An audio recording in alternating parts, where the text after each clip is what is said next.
ये कहानी एक गरीब बीवा औरत की है जिसका नाम ज़ैनब था। उसका शौहर एक हादसे में वफात पा चुका था और वो अपनी छोटी बेटी आयशा के साथ जिंदगी गुजार रही थी। ज़ैनब के पास है रोजगार का कोई जरिया नहीं था और वो घरों में काम करके गुजर बसर करती थी। रमजान का महीना आया तो हालात मजीद मुश्किल हो गए। सहरी के लिए कुछ भी मैसर न था और आज तीसरा रोजा था। आयशा सुबह से भूखी थी मगर वो किसी से मदद नहीं मांग रही थी। उसका ईमान था कि अल्लाह जरूर कोई रास्ता खोलेगा। अफ्तार का वक्त करीब था जब आयशा ने मां से पूछा, मां, आज इफ्तार में क्या होगा? ज़ैनब ने बेटी को देखा, उसकी आंखों में आंसू आ गए मगर चेहरे पर मुस्कुराहट लाकर कहा, बेटी, अल्लाह की रहमत का इंतजार कर रही हूं, वो जरूर मदद करेगा। ज़ैनब दिल में बेहद परेशान थी लेकिन फिर सोचा कि मस्जिद जाकर कुछ मांग ले। अजान का वक्त करीब था। ज़ैनब और उसकी बेटी ने सिर्फ पानी से रोजा अफ्तार करने का सोचा।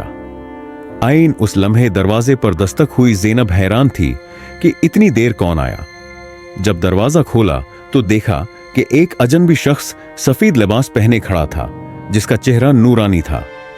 उसने मुस्कुराकर एक थैला ज़ैनब के हाथ में दिया और कहा, यह आपके लिए है, अल्लाह ने आपके लिए भेजा है। ज़ैनब ने हैरत से पूछा, आप कौन हैं? मगर वो शख्स जवाब दिए बगैर चला गया। ज़ैनब ने जल्दी से थैला खोला और देखा कि उसमें हर तरह का खाने का सामान मौजूद था। रोटी, गोश्त, दूध, चावल, फल और मिठाइयां।